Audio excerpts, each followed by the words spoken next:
ನಗರೇಶ್ವರ ಸ್ವಾಮಿ ದೇವಸ್ಥಾನ ಬ್ರಾಹ್ಮಣರ ಬೀದಿ ಯಲಹಂಕ ಹಳೆಯ ಯಲಹಂಕದಲ್ಲಿ ವಿಶೇಷವಾಗಿ ಶಿವರಾತ್ರಿ ಪ್ರಯುಕ್ತ ಪ್ರಾತಃ ಕಾಲದಲ್ಲಿ ವಿಶೇಷವಾಗಿ ಪಂಚಾಮೃತ ಅಭಿಷೇಕ ಹಾಗೆ ಮಹಾಭಿಷೇಕ ರುದ್ರಾಭಿಷೇಕ ಎಲ್ಲ ನಡೆದಿದೆ.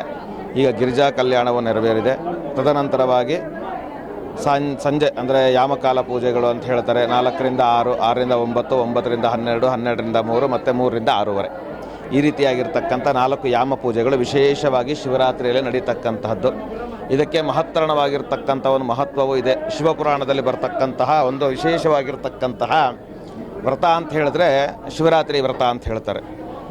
ಈ ವ್ರತವನ್ನು ಮಾಡೋದರಿಂದ ಸಕಲ ಇಷ್ಟಾರ್ಥಗಳ ಸಿದ್ಧಿ, ಅದೇ ರೀತಿಯಾಗಿರ್ತಕ್ಕಂತಹ ನಮ್ಮ ಒಂದು ಹಿಂದೂ ಸಂಪ್ರದಾಯ ಹಿಂದೂ ಧರ್ಮದ ಉನ್ನತಿಗೆ ಮುಂದೆ ಯಾವ ರೀತಿಯಾಗಿರ್ತಕ್ಕಂಥ ಬೆಳವಣಿಗೆ ಬೇಕೋ ಹಿಂದೂ ಸಂಪ್ರದಾಯ ಆ ರೀತಿಯಾಗಿರ್ತಕ್ಕಂಥ ಬೆಳವಣಿಗೆ ಕಾರಣವಾಗಿರ್ತಕ್ಕಂಥ ಅತಿ ಮುಖ್ಯವಾಗಿರ್ತಕ್ಕಂಥ ವ್ರತ ಅಂತ ಹೇಳಿದ್ರೆ ಅದು ಶಿವರಾತ್ರಿಯಲ್ಲಿ ಮಾಡತಕ್ಕಂತಹ ಉಪವಾಸ ಅಂತ ಹೇಳ್ತಾರೆ. ಉಪವಾಸ ಅಂತ ಏನು ಹೇಳಿದ್ರೆ ಉಪ ಅಂದರೆ ಹತ್ತಿರ, ವಾಸ ಅಂದರೆ ವಾಸ ಮಾಡ್ತಕ್ಕಂಥ, ಭಗವಂತನಿಗೆ ಹತ್ತಿರವಾಗಿ ವಾಸ ಮಾಡ್ತಕ್ಕಂಥದ್ದಿಗೆ ಉಪವಾಸ ಅಂತ ಹೇಳ್ತಾರೆ. ಹಾಗಾಗಿ ವಿಶೇಷವಾಗಿ ಎಲ್ಲ ಭಕ್ತಾದಿಗಳು ಈ ದಿನ ವಿಶೇಷವಾಗಿ ಉಪವಾಸನ ಮಾಡ್ತಕ್ಕಂತಹದ್ದು, ಹಾಗೆ ರಾತ್ರಿ ಜಾಗರಣೆ ಇರತಕ್ಕಂತಹದ್ದು, ಶಿವನಾಮ ಸ್ಮರಣೆ ಮಾಡ್ತಕ್ಕಂತಹದ್ದು, ಶಿವನನ್ನು ಕುರಿತಾಗಿ ಯಾವುದೇ ರೀತಿಯಾಗಿರ್ತಕ್ಕಂಥ ಧ್ಯಾನ ಶ್ಲೋಕ ಇತ್ಯಾದಿಗಳನ್ನು ಯಾವುದೇ ರೀತಿಯಾಗಿರ್ತಕ್ಕಂತಹ ಈ ದಿನವಾಗಿ ವಿಶೇಷವಾಗಿ ಪ್ರತಿನಿತ್ಯ ಮಾಡ್ತಾರೆ ಎಲ್ಲರೂ, ಆದರೆ ಈ ದಿನ ವಿಶೇಷವಾಗಿ ಮಾಡ್ತಕ್ಕಂತಹದ್ರಿಂದ ಒಂದು ವಿಶೇಷವಾಗಿರ್ತಕ್ಕಂಥ ಫಲ ಸಿಗತ್ತೆ ಭಕ್ತಾದಿಗಳಲ್ಲಿ ಅಂತ ಹೇಳಿ ಮನಸ್ಸು. ಜಾಗರಣೆ ಅಂತ ಹೇಳಿದ್ರೆ ಉಪವಾಸ ಇದ್ದಿರ್ತಕ್ಕಂಥವ್ರು ಜಾಗರಣೆಯನ್ನು ಮಾಡಿ ಆ ದಿನ ಅಂದರೆ ರಾತ್ರಿ ನಿದ್ದೆಯನ್ನು ಮಾಡದಿರ ಜಾಗರಣೆಯನ್ನು ಮಾಡಿ ಪ್ರಾತಃ ಕಾಲದಲ್ಲಿ ಸೂರ್ಯೋದಯಕ್ಕಿಂತ ಮುಂಚೆ 6:30ಗೆ ಆಗತಕ್ಕಂತಹ ಮಹಾನೀರಾಜನವನ್ನು ನೋಡಿ ತದನಂತರವಾಗಿ ಫಲಹಾರ ಸ್ವೀಕಾರ ಮಾಡಬೇಕು. ಅನ್ನ ತಿನ್ನಬಾರ್ದು, ಫಲಹಾರ ಸ್ವೀಕಾರವನ್ನು ಮಾಡಿ ರಾತ್ರಿ ಚಂದ್ರೋದಯ ದರ್ಶನ ಮಾಡಿ ತದನಂತರವಾಗಿ ನಿದ್ರಿಸಬೇಕು. ಹಾಗಾಗಿ ಅದು ಜಾಗರಣೆಗೆ ಇರತಕ್ಕಂಥ ಮಹತ್ತರ. ಅದು ಆ ಮಹತ್ವವನ್ನು ಯಾರೂ ಅಷ್ಟು ಸುಲಭವಾಗಿ ಹೇಳಕ್ಕೆ ಸಾಧ್ಯ ಇಲ್ಲ. ಹಾಗಾಗಿ ಅದು ಶಿವಪುರಾಣದಲ್ಲಿ ಬರ್ತಕ್ಕಂಥ ಸುಮಾರು ಅದಕ್ಕೆ ವಿಷಯ ಇದೆ, ಅದನ್ನು ಇಷ್ಟು ಹೇಳಕ್ಕೆ ಸಾಧ್ಯ ಇಲ್ಲ. ಆದರೆ ಮಾಡಿದ್ರೆ ವಿಶೇಷವಾಗಿರ್ತಕ್ಕಂಥ ಫಲಗಳು ಸಿಗಲ್ಲ. ಶಿವರಾತ್ರಿ ಮಾತ್ರ ಮಾಡ್ತಾ ಇದ್ದೀರಿ. ಈ ಹಿಂದೆ ಭಾಳ ಹಿಂದೆಯಿಂದ ನಡ್ಕೊಂಡ್ಬಂದಿದೆ. ಸುಮಾರು ಹಳೆ ದೇವಸ್ಥಾನ ಇದು. ಆಗಲಿಂದ ಹೂನಾಲಂಕಾರ ಅದೆಲ್ಲ ಮಾಡ್ತಾ ಇರಲಿಲ್ಲ ಆಗ. ಈಗ ಹೊಸದಾಗಿ ಒಂದು 5-6 ವರ್ಷಗಳಿಂದ ಮಾಡ್ಕೊಂಬರ್ತಾ ಇದ್ದಾರೆ. ಜಾಗರಣೆ ಅಂದರೆ ರಾತ್ರಿ 4 ಯಾಮ ಪೂಜೆ ಆಗುತ್ತೆ. ಇಲ್ಲಿ ಬೆಳಗ್ಗೆ ಗಂಟೆ ಪೂಜೆ ಆಗುತ್ತೆ. ಆಮೇಲೆ ಪ್ರಸಾದ ವಿನಿಯೋಗ ಕೊಡ್ತೀರಿ. ಆಮೇಲೆ ಈ ಸರ್ತಿ ಹೊಸದಾಗಿ ಅನ್ನದಾನ ಅಂತ ಏರ್ಪಾಡು ಮಾಡಿದ್ದೀರಿ. ಶಿವನ ದರ್ಶನ ಮಾಡಿಕೊಂಡು ಭೋಜನ ಊಟ ಮಾಡಿಕೊಂಡು ಹೋಗ್ಬೋದು ಅವರು. ಆ ಥರ ಮಾಡಿದ್ದೀರಿ. ಎಷ್ಟು ಸಾವಿರ ಜನ ಸೇರ್ಕೊಳ್ತಾರೆ? ಸುಮಾರು ಒಂದು 1,500 ಜನ ಸೇರ್ತಾರೆ. ನಗರೇಶ್ವರ ಸ್ವಾಮಿ ದೇವಸ್ಥಾನ ಯಲಹಂಕ ರಾಜ ಕೆಂಪೇಗೌಡ ಆಡಿದಂಥ ಈ ಯಲಹಂಕದಲ್ಲಿ ಪುರಾತನ ಕಾಲದಿಂದನೂ ಇಲ್ಲಿ ನಗರೇಶ್ವರ ಸ್ವಾಮಿ ದೇವಾಲಯ ನಿರ್ಮಾಣ ಆಗಿದೆ. ಇತ್ತೀಚೆಗೆ 15 ವರ್ಷದಿಂದ ಪುನರ್ ಪ್ರತಿಷ್ಠಾಪನೆ ಮಾಡಿ ಇಲ್ಲಿ ವಿಶೇಷ ಭಕ್ತಾದಿಗಳಿಂದ ತನುಮನ ಧನದಿಂದ ಈ ಒಂದು ದೇವಸ್ಥಾನ ಪ್ರತಿ ವರ್ಷವೂ ಕಾರ್ತಿಕ ಮಾಸ, ನವರಾತ್ರಿ, ಪ್ರತಿ ಸಂಕಷ್ಟ ಚತುರ್ದಶಿ, ಪ್ರದೋಷ ಪೂಜೆ ಹಾಗೂ ವಿಶೇಷವಾಗಿ ಮಹಾಶಿವರಾತ್ರಿ ನಡೆಯುತ್ತೆ. ಶಿವರಾತ್ರಿ ದಿನ ಬೆಳಗ್ಗೆಯಿಂದ ಮಹಾನ್ಯಾಸ ಪೂರ್ವಕ ರುದ್ರಾಭಿಷೇಕ, ಮಹಾಮಂಗಳಾರತಿ, ಹಾಗೆ ಪ್ರತಿ ವರ್ಷವೂ ಗಿರಿಜಾ ಕಲ್ಯಾಣ ಕಾರ್ಯಕ್ರಮ ಇಲ್ಲಿ ನಡೆಯುತ್ತೆ. ಇಲ್ಲಿ ಒಂದು ಪ್ರತೀತಿ ಇದೆ. ಎಲ್ಲ ಭಕ್ತಾದಿಗಳು ಇಲ್ಲೊಂದು ಗಿರಿಜಾ ಕಲ್ಯಾಣ ಮಾಡಿ ಅವರವರ ಮನಸ್ಸಿಗೆ ಒಂದು ಮದುವೆ ಇರ್ಬೋದು, ಅದೇ ಮನೆ ಕಟ್ಟೋದಿರ್ಬೋದು, ಅವ್ರದ್ದು ಏನೇನೋ ಒಂದು ಅಭಿಲಾಷೆ ಇರುತ್ತೆ ಅದೆಲ್ಲ ನೆರವೇರ್ತಾ ಇದೆ. ಮುಖ್ಯವಾಗಿ ಈ ಸತಿ 25 ಜನ ದಂಪತಿಯರು ಪೂಜೆ ಕೂತಿದ್ದಾರೆ. ನಮಗೆ ಅದೇ ಒಂದು ವಿಶೇಷ. ಇಲ್ಲಿಂದ ಒಂದು ಸಾನ್ನಿಧ್ಯ ನಾವು ಮಹಾಗಣಪತಿ, ನಗರೇಶ್ವರ, ಪಾರ್ವತಿ ಇದನ್ನು ಸಾನ್ನಿಧ್ಯನ ನಾವು ಕಾಪಾಡ್ಕೊಂಡು ಬರ್ತಾ ಇದ್ದೀವಿ. ಹಾಗೆ ಇವತ್ತಿನ ದಿನ ಸಂಜೆ ವಿಶೇಷವಾಗಿ ಪುಷ್ಪಾಲಂಕಾರ, ಎಲ್ಲ ಭಕ್ತಾದಿಗಳು ಬಂದು ಆ ಅಲಂಕಾರ ನೋಡಿ ಪ್ರಸಾದನ ತಗೊಂಡು ಹೋಗ್ತಾರೆ. ಮತ್ತು ಸಂಜೆಯಿಂದ ನಾಳೆ ಬೆಳಿಗ್ಗೆವರೆಗೂ 4 ಯಾಮದ ಪೂಜೆ ಕೂಡ ಇಲ್ಲಿ ವಿಶೇಷವಾಗಿ ನಡೆಯುತ್ತೆ. ನಾಳೆ ದಿನ ಬೆಳಿಗ್ಗೆ 10 ಗಂಟೆಗೆ ಅನ್ನದಾನ ಕಾರ್ಯಕ್ರಮ ಇದೆ. ತಿರ್ಗಾ ನಾಳೆ ದಿನ ಸಂಜೆ ಶಯನೋತ್ಸವ ಕಾರ್ಯಕ್ರಮ, ಹುಡುಗರಿಂದ ಭರತನಾಟ್ಯ, ಬ್ರಾಹ್ಮಣ ಮಂಡಳಿಯವರಿಂದ ಭಜನೆ ಕಾರ್ಯಕ್ರಮ, ಈ ಥರ ಈ 2 ದಿನ ವಿಶೇಷವಾಗಿ ಈ ಯಲಹಂಕ ನಗರದಲ್ಲಿ ಈ ನಗರೇಶ್ವರ ಸ್ವಾಮಿ ದೇವಸ್ಥಾನದಲ್ಲಿ ಭಕ್ತಾದಿಗಳ ಸಹಾಯ, ಭಕ್ತ ಮಂಡಳಿ ಹಾಗೂ ಪುರೋಹಿತ ವರ್ಗದಿಂದ ಕಾರ್ಯಕ್ರಮ ಯಶಸ್ವಿಯಾಗಿ ನಡೆಸ್ಕೊಂಡು ಬಂದಿದ್ದೀವಿ.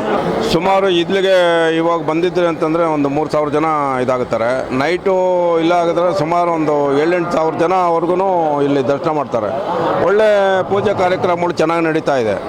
ಇದು ಎಲ್ಲ ಈ ಡೆಕೋರೇಷನ್ನು ಅದು ಇದು ಹುಡುಗರು ಭಾರಿ ಇಂಟ್ರೆಸ್ಟಿಂದ ಭಾರಿ ಸುಮಾರು ವರ್ಷಗಳಿಂದನೂ ಇದು ಮಾಡಿಕೊಂಡು ಬರ್ತಾ ಇದ್ದಾರೆ. ಚೆನ್ನಾಗಿ ವಿಶೇಷವಾಗಿ ಚೆನ್ನಾಗಿ ನಡ್ಕೊಳ್ತಾ ಇದೆ. ಪ್ರಸಾದಗಳು ಅದು ಇದು ಎಲ್ಲನೂ ಪ್ರತಿಯೊಂದೂ ವಿನಿಯೋಗ ಆಗ್ತಾ ಇದೆ. ಇದು ಭಾಳ ಪುರಾತನ ದೇವಸ್ಥಾನ, ನಗರೇಶ್ವರ ದೇವಸ್ಥಾನ ಅಂತ ಯಲಹಂಕದಲ್ಲಿ ಸುಮಾರು ಒಂದು 1000 ವರ್ಷಗಳ ಒಂದು ದೇವಸ್ಥಾನ. ಭಾಳ ವಿಶೇಷವಾಗಿ ಎಲ್ಲ ಕಾರ್ಯಕ್ರಮಗಳು ಪ್ರತಿ ವರ್ಷ ನಡೆಸ್ತಾ ಇದ್ದೀವಿ. ಪ್ರತಿ ಸೋಮವಾರ ವಿಶೇಷವಾಗಿ ನಡೆಯುತ್ತೆ. ವರ್ಷದಲ್ಲಿ ನವರಾತ್ರಿಯಲ್ಲಿ ವಿಶೇಷವಾಗಿ ನಡೆಯುತ್ತೆ, ಕಾರ್ತಿಕ ಮಾಸದಲ್ಲಿ ವಿಶೇಷವಾಗಿ ನಡೆಯುತ್ತೆ, ಈ ಧನುರ್ಮಾಸದಲ್ಲಿ ನಡೆಯುತ್ತೆ, ಆಮೇಲೆ ಶಿವರಾತ್ರಿ ನಡೆಯುತ್ತೆ, ವಾರ್ಷಿಕೋತ್ಸವ ಅಂತ ನಡೆಯುತ್ತೆ. ವಿಶೇಷವಾಗಿ ಎಲ್ಲ ನಗರೇಶ್ವರ ಈಶ್ವರನಿಗೆ ಸಂಬಂಧಪಟ್ಟಂತೆ ಅದ್ಧೂರಿಯಾಗಿ ಚೆನ್ನಾಗಿ ನಡೆಯುತ್ತೆ. ಶಿವರಾತ್ರಿ ಮಾತ್ರ ತುಂಬ ಅದ್ಧೂರಿಯಾಗಿ ನಡೆಯುತ್ತೆ. ಎಲ್ಲ ಭಗವಂತನಿಂದ ಒಳ್ಳೇದಾಗಲಿ ಅಂತೇಳಿ ಇವೆಲ್ಲ ಮಾಡಬೇಕು. ಅರ್ಥ ಆಯ್ತಾ? ಈಗ ಉಪವಾಸ ಇರೋದ್ರಿಂದ ಆರೋಗ್ಯ ಚೆನ್ನಾಗಿ ಬರುತ್ತೆ. ಏನು ಅದು ಆಧ್ಯಾತ್ಮಿಕವಾಗಿ ಏನಿದೆಯೋ ಗೊತ್ತಿಲ್ಲ, ಆದರೆ ನಾವು ಪ್ರಾಕ್ಟಿಕಲಾಗಿ ಹೇಳಬೇಕು ಅಂತಂದರೆ ಉಪವಾಸ ಮಾಡೋದ್ರಿಂದ ನಮ್ಮ ಆರೋಗ್ಯ ಒಳ್ಳೆಯದಾಗುತ್ತೆ. ಇನ್ನು ಜಾಗರಣೆ ಮಾಡೋದ್ರಿಂದ ಭಗವಂತನ ಧ್ಯಾನ ಮಾಡ್ತೀವಿ, ಮನಸ್ಸಿಗೆ ಶಾಂತಿ ಸಿಗುತ್ತೆ, ನೆಮ್ಮದಿ ಸಿಗುತ್ತೆ. ಈಗ ಪ್ರತಿ ವರ್ಷ ನಮ್ಮ ನಗರೇಶ್ವರನ ದೇವಸ್ಥಾನ ಬಂದು ಅತಿ ಹಳೆಯದಾದಂಥ ದೇವಸ್ಥಾನ ಇಡೀ ಯಲಹಂಕದಲ್ಲಿ. ಇದರ ಒಂದು ಸೇವಾ ಸಮಿತಿ ಸದಸ್ಯರು, ಅದು ಆಡಳಿತ ಮಂಡಳಿ ಏನೇ ಆಗಿರ್ಬೋದು, ಅವರು ಒಂದು ಒಗ್ಗಟ್ಟಾಗಿ ಪ್ರತಿ ವರ್ಷ ಕೂಡ ಇಷ್ಟೇ ವಿಜೃಂಭಣೆಯಿಂದ ಮಾಡ್ಕೊಂಬರ್ತಾ ಇದ್ದಾರೆ. ನಾನು ನಿಜವಾಗ್ಲೂ ಮೊದಲನೇದಾಗಿ ಆ ಭಗವಂತನ ಕೇಳ್ಕೊಳೋದೇನಂತಂದರೆ, ಈ ಆಡಳಿತ ಮಂಡಳಿ, ನಗರೇಶ್ವರ ದೇವಸ್ಥಾನದ ಆಡಳಿತ ಮಂಡಳಿಯವರು ಹೀಗೆ ಒಗ್ಗಟ್ಟಾಗಿದ್ದು ಈ ಭಗವಂತನ ಸೇವೆ ಮಾಡೋವಂಥ ಶಕ್ತಿನ ಆ ಭಗವಂತನವ್ರು ಫಸ್ಟ್ ಕೊಂಡಣಿಸ್ಲಿ. ಹರಿ ಓಂ. ಗುರುಮೂರ್ತಿ ಕಾರಂತಂತ ನಗರೇಶ್ವರ ದೇವಸ್ಥಾನದ ಮಾಜಿ ಪುರೋಹಿತ ಅಂತಲೇ ಹೇಳ್ಬೋದು. ನಗರೇಶ್ವರನ ದೇವಸ್ಥಾನ ಅನಾದಿ ಕಾಲದಿಂದಲೂ ಇದೆ. ಗೊತ್ತಲ್ಲ, ನಾವು ಕಾಲದಿಂದ ಪೂಜೆ ಮಾಡ್ಕೊಂಬಂದಿದ್ದಾರೆ. ಈ ಕಡೆ ನಗರತ್ರಪೇಟೆ, ಆ ಕಡೆ ಬ್ರಾಹ್ಮಣರ ಬೀದಿ ಅಂತ ಇದೆ. ಈ ಕಡೆ ನಗರತ್ರಪೇಟೆ, ಈ ಕಡೆ ಬ್ರಾಹ್ಮಣರ ಬೀದಿ ಅಂತ. ಇದು ತಲಾಂತರದಿಂದ ಬಂದಿರೋವಂಥ ಒಂದು ಕ್ಷೇತ್ರ. ಅರ್ಥ ಆಯ್ತಾ? ಮತ್ತು ಮಹಾಶಿವರಾತ್ರಿ ದಿವಸ ವರ್ಷವೂ ಅಭಿವೃದ್ಧಿ ಆಗ್ತಾ ಇದೆ. ಇದು ಒಂಥರ ಹೊಸ ವಿಷಯ. ಸ್ವಲ್ಪ ಪ್ರಸಾದ ಮಾಡಿ ಕೊಡ್ತಿದ್ವಿ, ಇವತ್ತು 100 kg ಮೇಲೆ ಇವತ್ತು ಪ್ರಸಾದಗಳು ವಿನಿಯೋಗ ಮಾಡ್ತಾ ಇದ್ದಾರೆ. ಎಲ್ಲರೂ ತಗೊಂಡು ಹೋಗುವಂಥ ಭಕ್ತಾದಿಗಳೇ ಬರ್ತಾ ಇರೋದು. ಈಗ ಕಲ್ಯಾಣೋತ್ಸವ ನಡೀತಾ ಇದೆ ನೋಡಿ. ಅದಕ್ಕೂ ಮನೆಯಿಂದ ಉಪವಾಸದಲ್ಲಿ ಶ್ರದ್ಧೆ ಭಕ್ತಿಯಿಂದ ಬಂದು ಕೂತ್ಕೊಂಡಿದ್ದಾರೆ. ಮಹಾಮಂಗಳಾರತಿ ಆಗೋವರೆಗೂ ಕೂತಿರ್ತಾರೆ. ಮಹಾಮಂಗಳಾರತಿ ಆದಮೇಲೆ ಅವ್ರ ಕಷ್ಟ ದೇವರಿಗೆ ನಿಮಗೆ ನೋವಿದೆ. ಬಟ್ ಇದ್ರೊಳಗೆ ಒಂದೊಂದು ವಿಶೇಷ ಏನಿದೆ ಅಂದರೆ, ಮೊಬೈಲ್ ಬಂದುಬಿಟ್ಟು ಎಲ್ಲ ಅದರಲ್ಲಿ ಮಗ್ಧರಾಗ್ಬಿಟ್ಟವ್ರೆ. ಇದಕ್ಕೇನಾಗಿದೆ, ಮಹಾಶಿವರಾತ್ರಿ ಅಂತ ಹೇಳಿದ್ರೆ ಕೆಲವ್ರಿಗೆಲ್ಲ ಭಯ ಇದೆ. ನಾವು ಶಿವರಾತ್ರಿಗೆ ಹೋಗಬೇಕು, ದೇವ್ರ ದರ್ಶನ ಮಾಡಬೇಕು, ನಾವು ಮಡಿಯಲ್ಲಿ ಇರಬೇಕು, ಉಪವಾಸ ಇರಬೇಕು ಅಂತ ಭಾಳ ಶ್ರದ್ಧೆ ಇದೆ. ಆ ಶ್ರದ್ಧೆಯಿಂದ ಹೋದರೆ ಒಂದು ಬೆಳಿಗ್ಗೆಯಿಂದ ಇದುವರೆಗೂ ಎಷ್ಟು ಸಾವಿರ ಜನ ಬಂದು ಹೋಗಿದ್ದಾರೆ. ತಿರುಗಿ ನಾಳೆ ಸೋಮವಾರ ಬೆಳಿಗ್ಗೆ 2,000 ಜನಕ್ಕೆ ಅಡುಗೆ ಮಾಡಿಸ್ತಾ ಇದ್ದಾರೆ, ಅನ್ನದಾನ ಅಂತೇಳಿ ಮಾಡಿಸ್ತಾ ಇದ್ದಾರೆ. ಗೊತ್ತಾ? ಇದು ಭಕ್ತಿ ಶ್ರದ್ಧೆ ಇಲ್ಲದೆ ಹೋಗಿದ್ದಿದ್ರೆ ಜನ ಯಾರೂ ಬರ್ತಿರಲಿಲ್ಲ. ಇವತ್ತು ಹೇಳ್ತಾರೆ ನಾಳೆ ಅನ್ನದಾನ ಮಾಡ್ತೀನಿ ಅಂದರೆ, ಸ್ವಾಮಿ ನಂದು 1,000 ರೂಪಾಯಿ ಬರ್ಕೊಳ್ಳಿ ಸ್ವಾಮಿ, ಅನ್ನದಾನ ಮಾಡಿ ಸ್ವಾಮಿ ಅಂತ. ಶ್ರದ್ಧೆ ಇಲ್ಲದೆ ಹೋದರೆ ಆ ಭಕ್ತಿ ಬರೋದಿಲ್ಲ. ಮೊದಲಿಗೆ ಮಹಾಶಿವರಾತ್ರಿ ಹಬ್ಬದ ಶುಭಾಶಯಗಳು ಎಲ್ಲ ನಾಡಿನ ಜೊತೆಗೆ. ಹಾಗೂ ನಮ್ಮ ಯಲಹಂಕ ಕ್ಷೇತ್ರದಲ್ಲಿ ಇದು ಪುರಾತನವಾದ ದೇವಸ್ಥಾನ, ನಗರೇಶ್ವರ ದೇವಸ್ಥಾನ. ಇದು ನಗರತಪೇಟೆ ಮತ್ತು ಬ್ರಾಹ್ಮಣ ಬೀದಿ ಅಂತ ಇತ್ತಲ್ಲ, ಹಳೆಯ ದೇವಸ್ಥಾನ ಆಗಿರೋದ್ರಿಂದ ಈ ದೇವಸ್ಥಾನಕ್ಕೆ ಅಷ್ಟೇ ಶಕ್ತಿಯುತವಾಗಿ ನಡ್ಕೊಂಬಂದಿದೆ. ಇದು ಭಕ್ತ ಮಂಡಳಿ ಅಂತ ಇವರು ನಗರೇಶ್ವರ ಭಕ್ತ ಮಂಡಳಿ ಅಂತ ಅವತ್ತಿಂದ ಕಾಲಾನುಕಾಲದಿಂದ ತಲೆಮಾರುಗಳಿಂದ ನಡ್ಕೊಂಬಂದಿದೆ. ಅದೇ ತಲೆಮಾರು ಮನೆಗಳವರು ನಡ್ಸ್ಕೊಂಡು ಬರ್ತಾ ಇದ್ದಾರೆ. ಇಲ್ಲಿ ಶಿವ ಪಾರ್ವತಿ ಮತ್ತು ಗಣೇಶ ಇರೋದ್ರಿಂದ ಎಲ್ಲ ಭಕ್ತಾದಿಗಳು ಶಿವನೇ ಇಲ್ಲಿ ಕರ್ಕೊಂಬರ್ತಾ ಇರೋದು ಮಾಡ್ತಾ ಇರೋದು. ನಾವೇನು ಭಕ್ತ ಮಂಡಳಿ ಒಂದು ಟೀಮ್ ಇದೆ, ಕೆಲಸ ಮಾಡ್ತಾ ಇದ್ದೀರ ಹೊರತು ಆ ಸೇವೆ ಮಾಡಿಸ್ಕೊಳೋದಕ್ಕೆ ಎಲ್ಲ ಭಕ್ತಾದಿಗಳು ಕರ್ಕೊಂಡು ಶಿವನೇ. ಯಾಕಂದರೆ ದೇವಸ್ಥಾನಕ್ಕೆ ಸುಮ್ಮನೆ ಬರಬೇಕಂದ್ರೆ ಆಧ್ಯಾತ್ಮಿಕ ಮತ್ತು ದೈವ ಭಕ್ತಿ ಇರೋರು ಮಾತ್ರ ಬರಬೇಕಾಯ್ತು. ಸ್ವಾಮಿಗಳು ಹೇಳಿದಂಗೆ ಬೆಳಗ್ಗೆಯಿಂದ ಉಪವಾಸ ಇದ್ದಾರೆ ಅಂದರೆ ಆ ಶಕ್ತಿ ಇರೋದಕ್ಕೆ ಉಪವಾಸ ಇದ್ದಾರೆ. ಯಾರೂ ಇಷ್ಟೊಂದು ಉಪವಾಸ ಇರೋಕ್ಕಾಗಲ್ಲ, ಆ ಭಕ್ತಿಯಿಂದ ಇದ್ದಾರೆ. ಅದಕ್ಕೆ ಶಿವ ಪಾರ್ವತಿ ಎಲ್ಲ ಭಕ್ತಾದಿಗಳಿಗೂ ಒಳ್ಳೇದು ಮಾಡ್ತಾಯಿದ್ದಾನೆ, ಮುಂದಕ್ಕೂ ಒಳ್ಳೇದು ಮಾಡ್ತಾನೆ. ಯಾಕಂದ್ರೆ ನಾನು 45 ವರ್ಷ ವಯಸ್ಸು, ನಾನು ಚಿಕ್ಕ ವಯಸ್ಸಿನ ನೋಡ್ಕೊಂಬಂದಿರೋ ಅಂದರೆ ಶಿವನ ಪೂಜೆ ಮಾಡ್ಕೊಂಡು ಬಂದಿರೋಂಥವ್ರು. ಅದರಿಂದ ಶಿವನ ಆಶೀರ್ವಾದ ಎಲ್ಲರ ಮೇಲೂ ಇದೆ. ಇವಾಗ ಈ ಭಕ್ತ ಮಂಡಳಿ ತುಂಬ ಶ್ರಮ ಬಿಟ್ಟಿರೋರು ಕಾಣಿಸ್ಕೊಳಲ್ಲ, ಸ್ಟೇಜಿಗೆ ಬರೋಲ್ಲ, ಆದರೂ ತುಂಬ ಶ್ರಮ ಬಿಟ್ಟಿದ್ದಾರೆ.